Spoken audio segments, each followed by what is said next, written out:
گنتی 20واں باب۔ اور پہلے مہینے میں ہی اسرائیل کی ساری جماعت دشت سیئن میں آ گئی، اور وہ لوگ کادش میں رہنے لگے، اور مریم نے وہاں وفات پائی اور وہیں دفن ہوئی، اور جماعت کے لوگوں کے لیے وہاں پانی نہ ملا، سو وہ موسیٰ اور ہارون کے برخلاف اکٹھے ہوئے، اور لوگ موسیٰ سے جھگڑنے اور یہ کہنے لگے، ہائے کاش ہم بھی اسی وقت مر جاتے جب ہمارے بھائی خداوند کے حضور مرے۔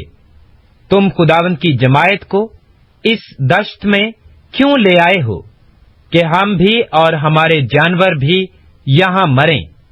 اور تم نے کیوں ہم کو مصر سے نکال کر اس بری جگہ پہنچایا ہے؟ یہ تو بونے کی اور انجیروں اور تاکوں اور اناروں کی جگہ نہیں ہے، بلکہ یہاں تو پینے کے لیے پانی تک میسر نہیں۔ اور موسیٰ اور ہارون جماعت کے پاس سے جا کر خیمہ اجتماع کے دروازہ پر اوندھے منہ گرے۔ تب خداوند کا جلال ان پر ظاہر ہوا، اور خداوند نے موسیٰ سے کہا کہ اس لاٹھی کو لے، اور تو اور تیرا بھائی ہارون تم دونوں جماعت کو اکٹھا کرو، اور ان کی آنکھوں کے سامنے اس چٹان سے کہو کہ وہ اپنا پانی دے، اور تو ان کے لیے چٹان ہی سے پانی نکالنا، یوں جماعت کو اور ان کے چوپایوں کو پلانا۔ چنانچہ موسیٰ نے خداوند کے حضور سے اسی کے حکم کے مطابق وہ لاٹھی لی، اور موسیٰ اور ہارون نے جماعت کو اس چٹان کے سامنے اکٹھا کیا، اور اس نے ان سے کہا، سنو اے باغیو، کیا ہم تمہارے لیے اس چٹان سے پانی نکالیں؟ تب موسیٰ نے اپنا ہاتھ اٹھایا اور اس چٹان پر دوبارہ لاٹھی ماری، اور کثرت سے پانی بہہ نکلا، اور جماعت نے اور ان کے چوپایوں نے پیا۔ پر موسیٰ اور ہارون سے خداوند نے کہا، چونکہ تم نے میرا یقین نہیں کیا کہ بنی اسرائیل کے سامنے میری تقدیس کرتے، اس لیے تم اس جماعت کو اس ملک میں جو میں نے ان کو دیا ہے نہیں پہنچانے پاؤ گے۔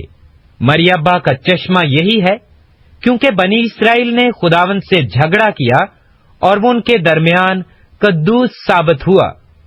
اور موسیٰ نے کادش سے ادوم کے بادشاہ کے پاس ایلچی روانہ کیے، اور کہلا بھیجا کہ تیرا بھائی اسرائیل یہ عرض کرتا ہے کہ تو ہماری سب مصیبتوں سے جو ہم پر آئی واقف ہیں، کہ ہمارے باپ دادا مصر میں گئے اور ہم بہت مدت تک مصر میں رہے، اور مصریوں نے ہم سے اور ہمارے باپ دادا سے برا برتاؤ کیا، اور جب ہم نے خداوند سے فریاد کی تو اس نے ہماری سنی، اور ایک فرشتہ کو بھیج کر ہم کو مصر سے نکال لے آیا ہے، اور اب ہم کادش شہر میں ہیں جو تیری سرحد کے آخر میں واقع ہے، سو ہم کو اپنے ملک میں سے ہو کر جانے کی اجازت دے۔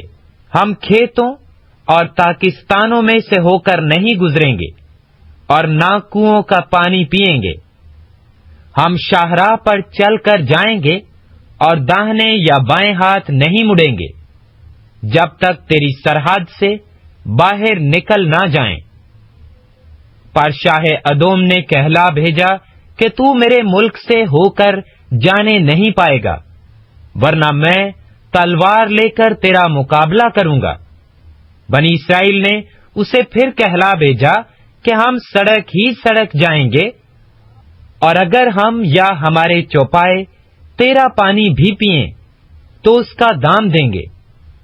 ہم کو اور کچھ نہیں چاہیے سوائے اس کے کہ ہم کو پاؤں پاؤں چل کر نکل جانے دے۔ پر اس نے کہا کہ تو ہرگز نکلنے نہیں پائے گا۔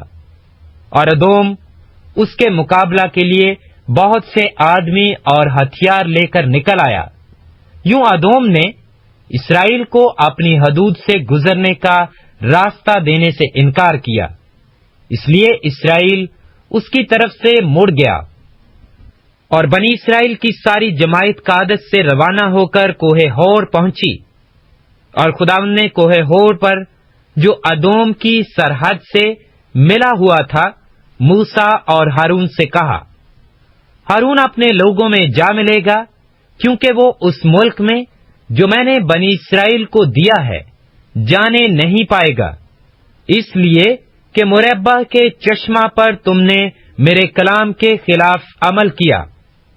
سو تو ہارون اور اس کے بیٹے الیعزر کو اپنے ساتھ لے کر کوہ ہور کے اوپر آ جا، اور ہارون کے لباس کو اتار کر اس کے بیٹے الیعزر کو پہنا دینا، کیونکہ ہارون وہیں وفات پا کر اپنے لوگوں میں جا ملے گا۔ اور موسیٰ نے خداوند کے حکم کے مطابق عمل کیا، اور وہ ساری جماعت کی آنکھوں کے سامنے کوہ ہور پر چڑھ گیا۔ اور موسیٰ نے ہارون کے لباس کو اتار کر اس کے بیٹے الیعزر کو پہنا دیا، اور ہارون نے وہیں پہاڑ کی چوٹی پر رحلت کی۔ تب موسیٰ اور الیعزر پہاڑ پر سے اتر آئے۔ جب جماعت نے دیکھا کہ ہارون نے وفات پائی تو اسرائیل کے سارے گھرانے کے لوگ ہارون پر 30 دن تک ماتم کرتے رہے۔